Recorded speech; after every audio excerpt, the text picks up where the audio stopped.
Hola, esto es Serifa y hoy vamos a hablar de Las noches de la peste de Orhan Pamuk, que es un escritor turco que yo no conocía nada de nada. Y voy a hacer esta reseña porque habitualmente aquí en Serifa pues, nos gusta reseñar los libros que nos han gustado mucho y que queremos recomendar para que la gente también los lea. Este libro no es el caso. No es que no me haya gustado, sino que no he podido terminarlo. Entonces voy a explicar por qué motivos yo he decidido abandonar la lectura de este libro a un tercio más o menos. Llevamos unas 200 páginas o algo así. El libro es muy largo, tiene 700 páginas y la verdad es que yo prefería pues, leer otras cosas. Yo no suelo abandonar muchos libros, la verdad, no es un hábito que tenga, es un hábito que me parece saludable, pero que yo no consigo hacer porque siempre es como que tienes esa responsabilidad de ya empieza el libro, tienes que terminarlo, ¿no? Aunque sean 1000 páginas y vayas por la 4 y no te interesa. Pero con este sí lo he hecho, porque bueno, tenía que leer otros libros, que tengo una montaña de libros enorme. De hecho, este libro pertenece a una montaña de libros enormes que en Serifa pedimos por Reyes y tenemos, y son todos así grandísimos. De hecho, los últimos libros que hemos reseñado, si hacéis un poco el balance así de los vídeos, son bastante largos. El caso es que La noche de la peste de Orhan Pamuk, así de primeras, pues me parece un libro bastante atractivo porque el tema es interesante, habla sobre una epidemia de peste que hay en una ciudad bastante importante a nivel portuario que pertenecía al Imperio Otomano a principios del siglo XX, en 1900, y que tuvo un brote de peste.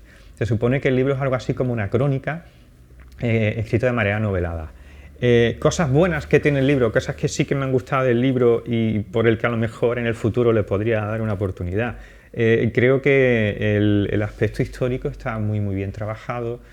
No es exactamente una novela histórica, porque creo que no pretende ser una novela histórica, además de 1900, normalmente no se suele hablar de novela histórica para hablar cosas de 1900, sino cosas anteriores, pero creo que está bastante bien documentado y sobre todo yo creo que tiene un valor para nosotros como lectores europeos, supongo, si nos estáis viendo de Latinoamérica también, pero para nosotros quizá entender cómo funcionaba el Imperio Otomano nos puede dar una nueva luz acerca de esto porque siempre lo vemos seguramente con muchos prejuicios, ¿no? Con los prejuicios europeos que ya se hablaban aquí. Aquí se presenta el Imperio Otomano como un imperio grande, un imperio con sus problemas y un imperio acogedor en el que tenían cabida tanto musulmanes como cristianos ortodoxos, como cristianos católicos, como gente que venía a lo mejor emigrada de Rusia o de Polonia o de otros países.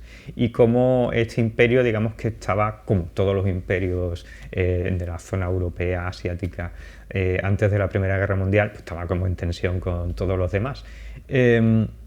Esa parte me ha gustado mucho, la parte en la que tú te adentras en la manera de vivir de este imperio a través de la nobleza, hay que decirlo, porque prácticamente casi 2 o 3 personajes al principio al menos, todos los personajes son o altos funcionarios o gente de la nobleza. Y es un poco confuso porque resulta que ellos el tratamiento lo ponen al final y parece como un apellido y tú dices, todos se llaman igual y ya enteras. No, es que es el tratamiento, ¿no? Cuando es un alto funcionario se le dice así, cuando es de la familia, de la familia real se le dice sultán detrás, ¿no? Esas son las cosas que me han gustado. Creo que está bastante bien explicado. No solo eso, sino también cómo era la situación de la medicina a principios del siglo XX para lo que tiene que ver con las epidemias. Cosa que es, digamos, muy interesante después de haber pasado nosotros una pandemia. El libro creo que es de 2021, si no recuerdo mal. Dejad que lo mire. El libro es de 2021, lo que pasa es que, y esto es lo que vamos a hablar de las cosas que a mí, los motivos por los que he decidido dejar la lectura del libro. El libro se supone que es una especie de ficción, claro que es una ficción porque es una novela, pero en la que el que escribe el libro no es Orhan Pamuk, sino que es una señora que es historiadora y que es, digamos que descendiente de una de las protagonistas, de la prima o la sobrina del sultán, que es miembro de la familia real, y a través de sus cartas, pues ella intenta hacer una especie de tesis doctoral con las cartas y descubre que hay una historia muy interesante detrás y decide escribir una novela a partir de tanto de las cartas como de otros datos que va recabando. Este asunto de un narrador distinto o un escritor narrador distinto al escritor puede ser interesante, puede ser más o menos original, pero yo creo, para mi punto de vista, creo que no le aportaba mucho a la historia. Creo que no le aporta nada más que permitirse el autor caer en cosas que habitualmente nosotros reconoceríamos como errores a la hora de escribir una novela. Incluso se le llega a justificar como diciendo, bueno, como no soy novelista y soy historiadora, pues normal que me vaya metiendo y vaya. Y claro, esto está muy bien para justificar aquellos párrafos que son más puramente de historia, que son muy interesantes, y también para justificar quizá el cambio de punto de vista, cosas que a lo mejor, cambio de punto de vista rápido, cosas, un narrador omnisciente que va pasando de un personaje a otro de una manera muy decimonónica, que ahora vamos a hablar de esto, que a mí personalmente no me ha convencido. Es decir, hacer una cosa, no vamos a decir mal, no está mal, pero regular, a propósito, ¿no? Porque Orhan Pamuk lo hace a propósito, no necesariamente garantiza que luego el resultado sea bueno. La intención acerca de cuando uno hace una cosa mal de manera quizá no paródica, porque no es el caso, pero sí como para meterte dentro del ambiente, yo considero que no siempre tiene por qué estar bien, y yo creo que este libro a mí me ha sacado un poco. Me ha sacado un poco del libro, tanto me ha sacado que he dejado de leerlo. No solo por eso, sino también por el aspecto, ya os digo, decimonónico de la novela. El libro comienza con una cita de Tolstoy. Ahí vienen dos citas, es que no sé si es la de Tolstoy la que empieza o es la segunda. Pero claro, eso ya digamos que deja bastante... aquí está, sí, empieza con Guerra y Paz, ¿no? de Tolstoy, empieza con eso. Deja bastante claro cuál es lo que quiere hacer, ¿no? Orhan Pamuk con este libro, escribir una novela decimonónica enorme de estas como Guerra y Paz y como Ana Karenina y todas estas, ¿no? Pero no solo es por el tamaño y la envergadura de lo que se cuenta, sino también por el estilo. El estilo es muy decimonónico. La manera de narrar es muy del siglo XIX, muy de narrador omnisciente, todavía no es un narrador un poco más centrado en un personaje, sino que va pasando por diferentes personajes, a veces de manera muy veloz, a veces digamos sin dar espacio al lector a decir, oye, no me parece realista la manera en la que estás contándolo, que eso es muy del siglo XX, en cambio esto es como de finales del XIX.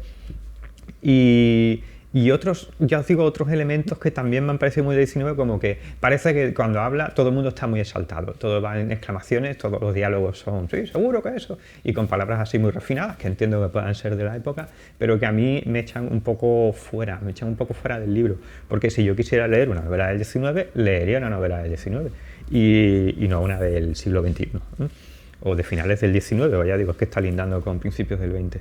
Y a mí eso en general me ha sacado un poco, de la novela. Y también el tratamiento que hace, no solo los personajes, está claro que los personajes van a tener una actitud adulatoria con respecto a la familia real, porque son altos funcionarios, porque viven en esta época, tiene todo el sentido del mundo.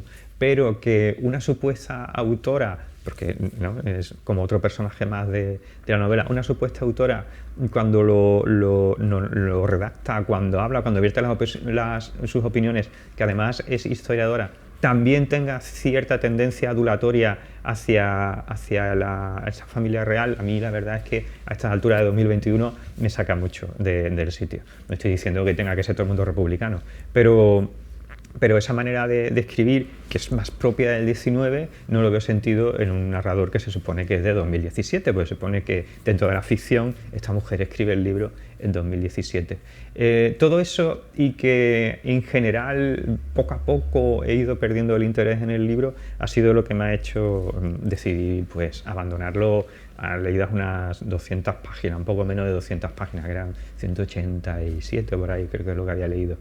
Y ya os digo, yo tenía muchas ganas de leer el libro entero porque me pareció muy interesante, pero hubo un momento en el que yo ya leía los párrafos y tengo que volver a leerlo porque no me estoy enterando de lo que dice. Es porque a mí, digamos que me faltaba voluntad para seguir leyendo y lo abandoné. ¿Significa esto que el libro es malo? No, yo no creo que el libro sea malo, simplemente que quizás va dirigido a un lector diferente, un lector distinto a lo mejor a cómo espero yo que sean los libros. Así que os lo recomiendo. Pues si os gustan mucho las cosas decimonónicas y si os gusta mucho la manera de escribir decimonónica y si os gusta una novela así enorme y tal, con muchos personajes y que además es histórica y que habla de todo esto y os gusta el mundo del Imperio Otomano postrero ya, antes de desaparecer, pues este es vuestro libro, desde luego, ¿vale? Es un libro, además, no está mal escrito. Eso es lo que, bueno, a veces a mí pues hay cosas que me sacan de las páginas, pero no considero tampoco que esté mal escrito, ni mucho menos. Además tiene otro tinte así un poco divertido, yo creo que un poco juego tronista, ¿no? En ese sentido de bueno, que parece que es, no desvelo nada porque esto ocurre al principio, que parece que va a ser un poco el protagonista, pues no tiene un buen final al principio del libro. Y esto sí que es una cosa un poco bastante moderna, ¿no? En el resto de los casos, si esperáis una novela muy del siglo XXI, esperáis una novela así un poco histórica, pero narrada de una manera muy contemporánea y tal, el libro quizá no os va a gustar tanto. Quizá no os va a gustar tanto. Ya os digo, yo he abandonado eso.